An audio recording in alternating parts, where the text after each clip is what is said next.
And I don't know, it feels good to get beat up. It just feels good, y'all. I'm so thankful and grateful for the people that God put in my path. Man, what a blessing. So I'm just thankful to God that he allowed me to get surrounded by the right people today at JITS so I could be sharpened and help me one step closer to kind of getting out of my this little funk that I've been in. Welcome to the EQ Gangster podcast, where you will learn practical tools to grow your mental and emotional health and intelligence to be the best version of yourself, both at work and at home. It is real, raw, and transformational. The journey of emotional growth isn't easy, but it's worth it. I believe in you.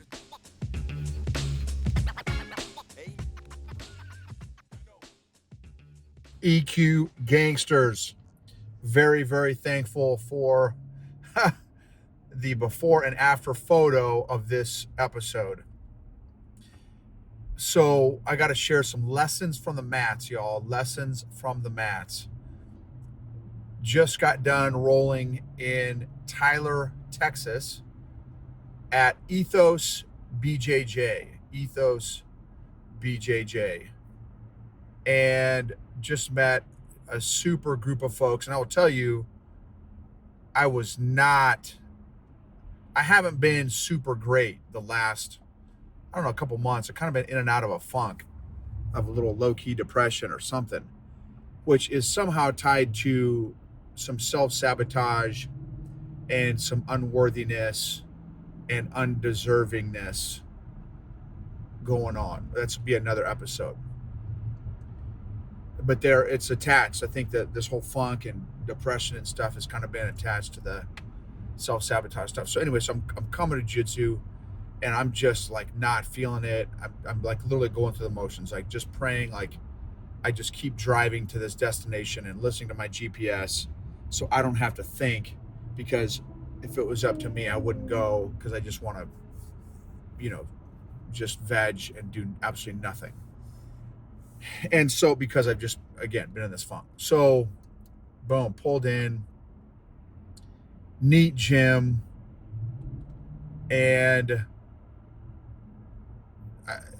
it's no-gi. So there's a no-gi class followed by an open mat, which I'm all about some open mat, because I love rolling.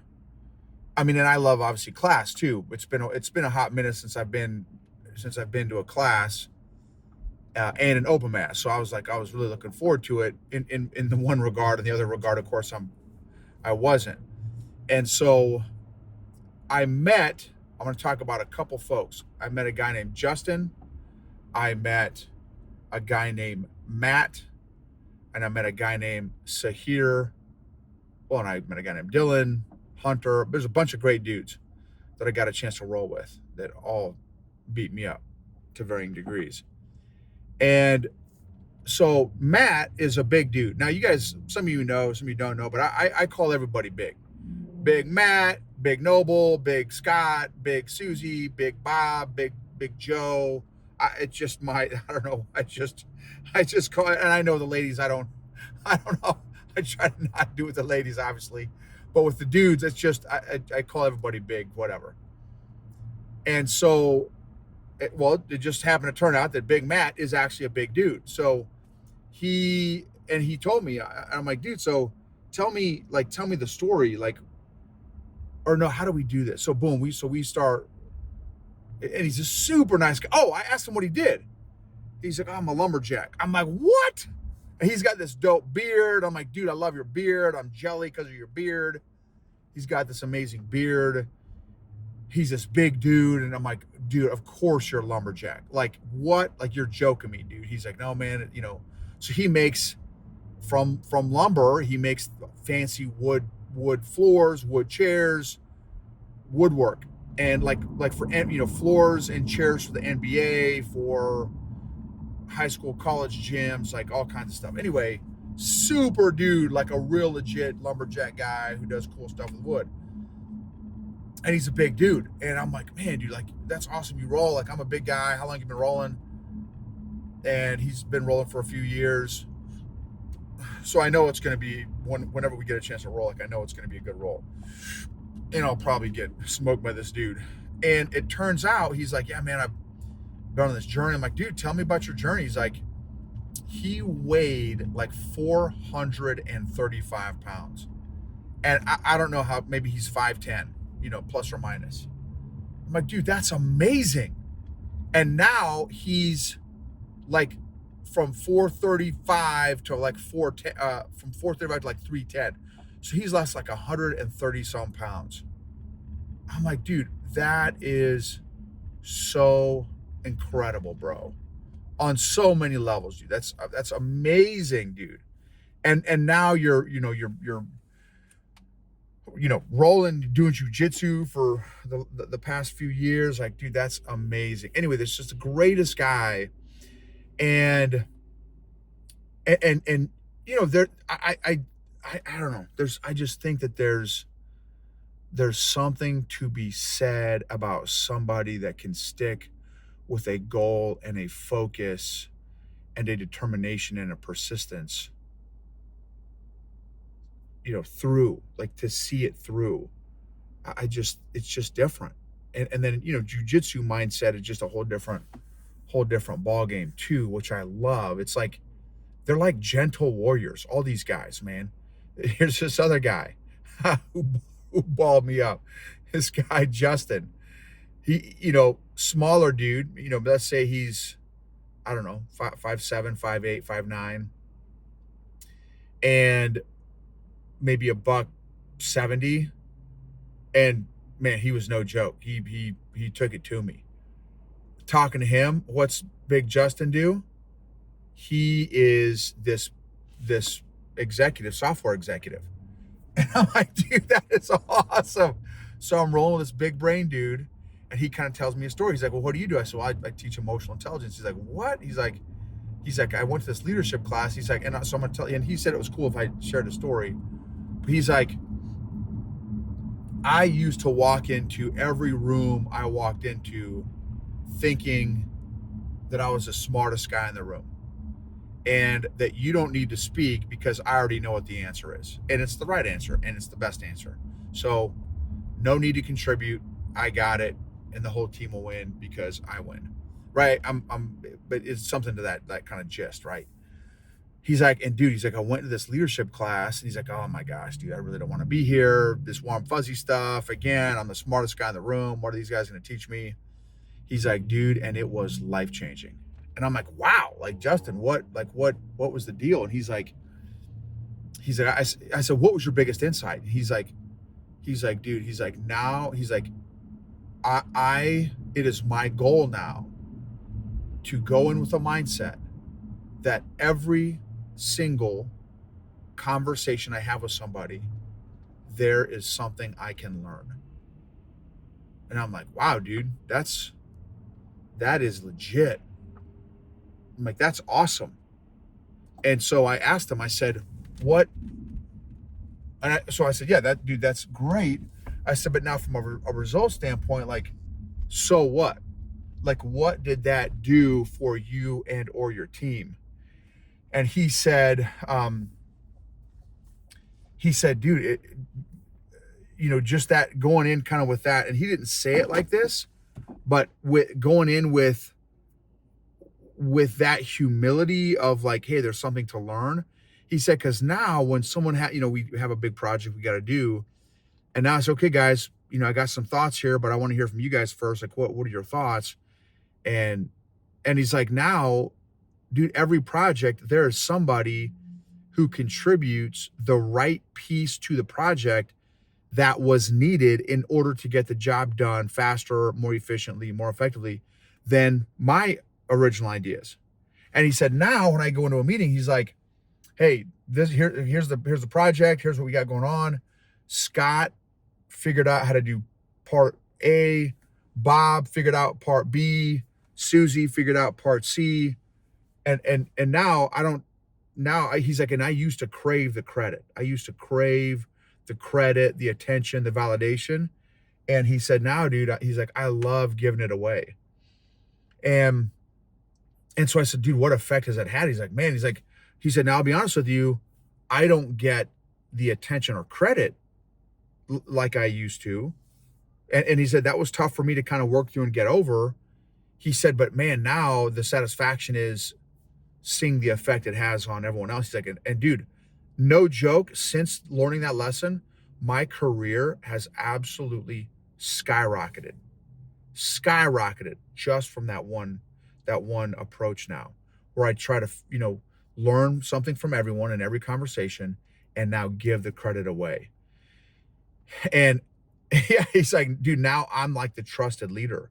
Now people like come to me. I am the guy that the go-to leader that folks come to when they want to, when they need something or want something done or need help with something.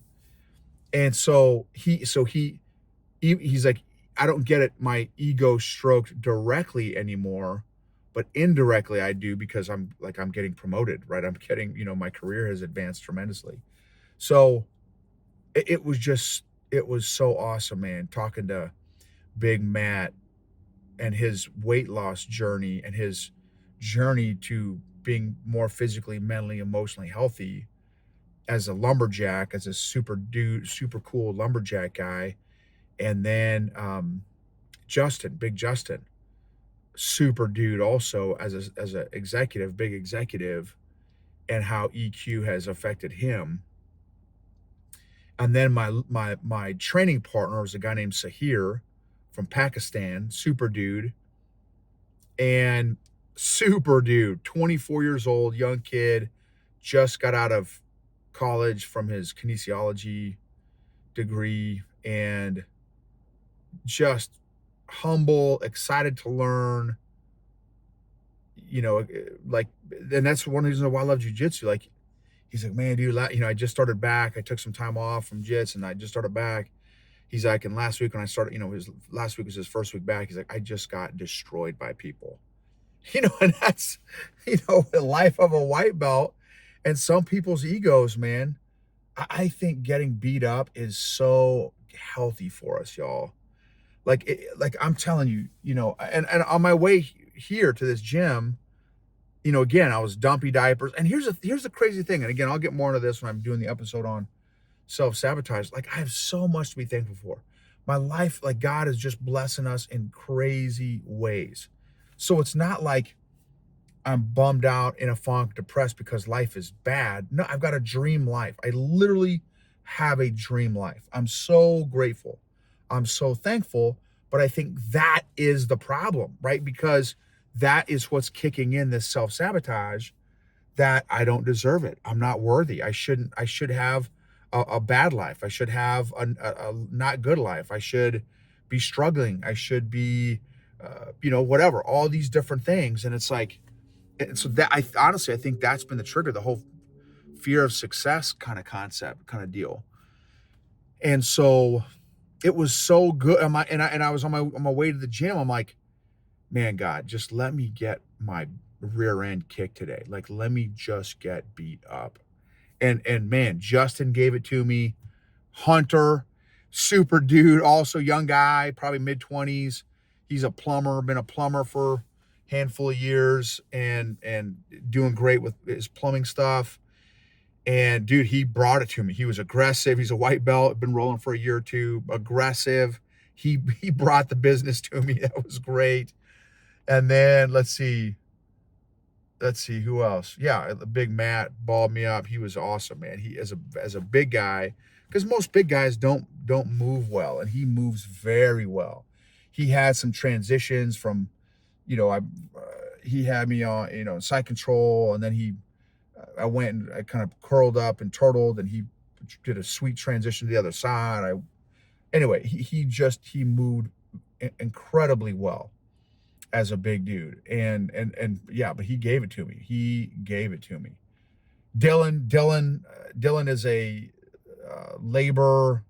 some cool labor gig in the labor field, where he makes sure people get paid what they're supposed to be getting paid, which is kind of a cool gig. Didn't know that was a thing, but anyway, so he's a labor guy, and again, super chill dude. Also had me in some very uncomfortable positions.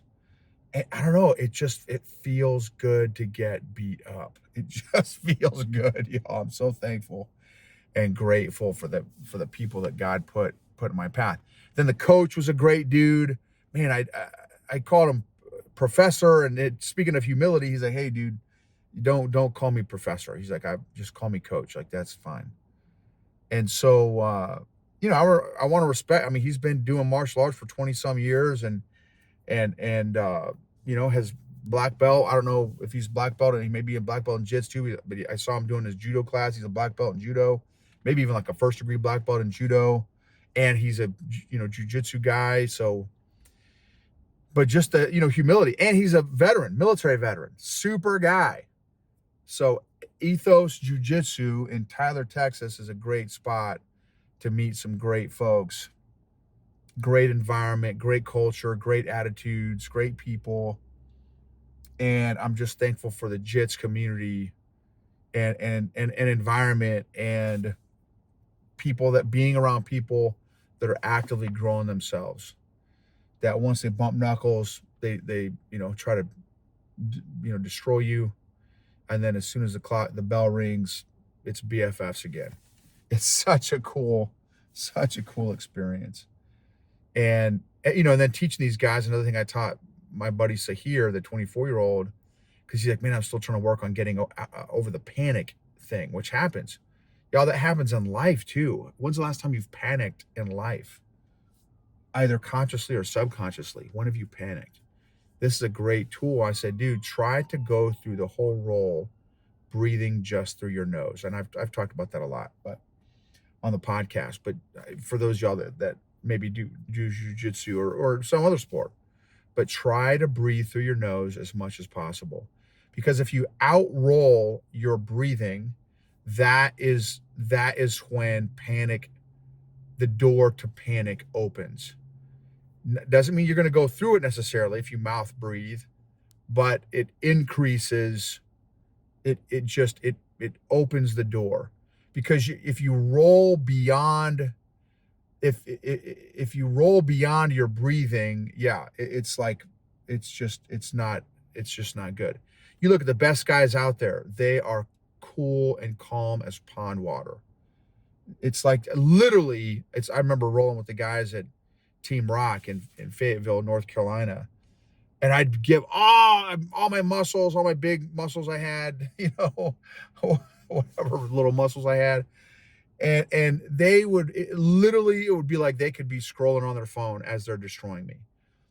So be calm. Think about what you do for a living. How calm are you? Big Max, our awesome content curator, editor guy, whatever, post-production guy. I get, and I haven't seen him. I'd love to see him perform at some point one of these days, but he's a sound guy. He's a music producer. He's a sound editor guy. He does drums. He does guitar. He's like this gangster musician, this great musician.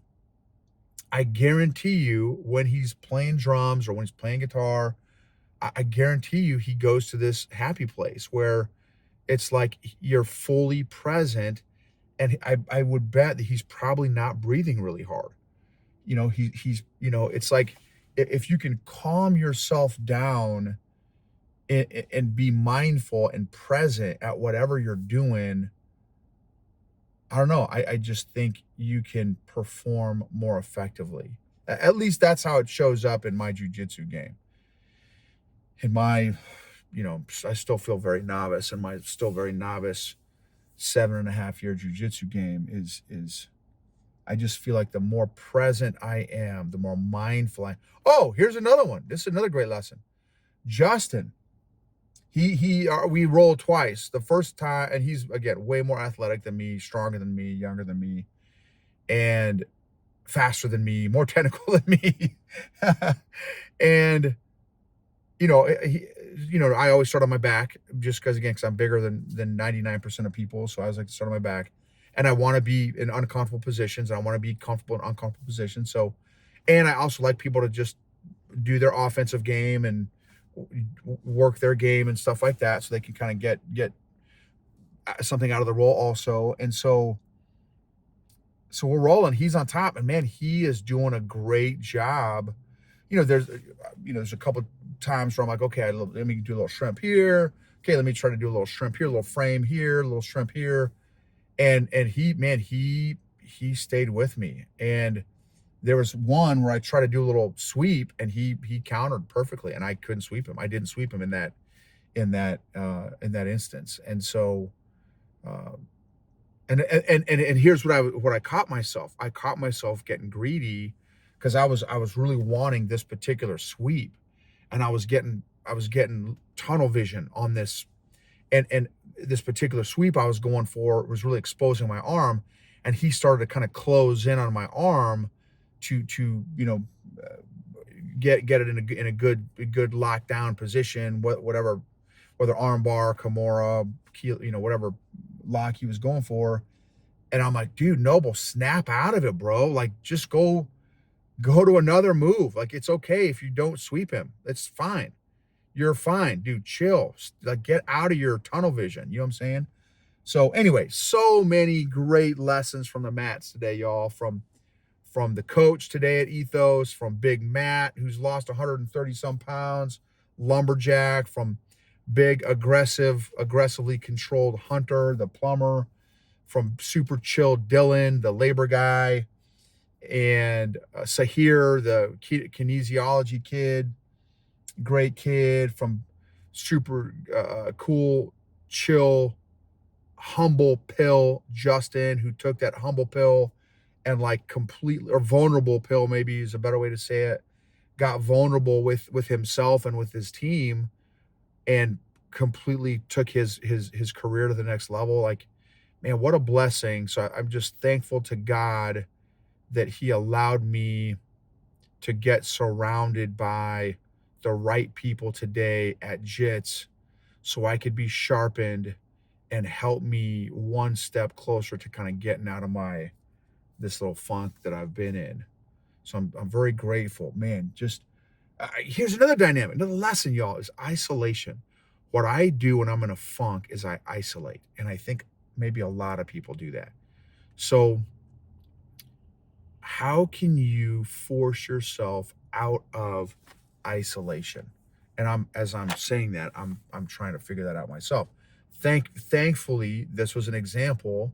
Let me drive, and it's a ways away for this gym, and let me get in a new environment. No one knows me, and just let me just you know do get some rolls in and get beat up. And so that's another one, right? Is That's another one. The isolation thing is be careful, and it's okay to be okay with being alone. That's not what I'm saying.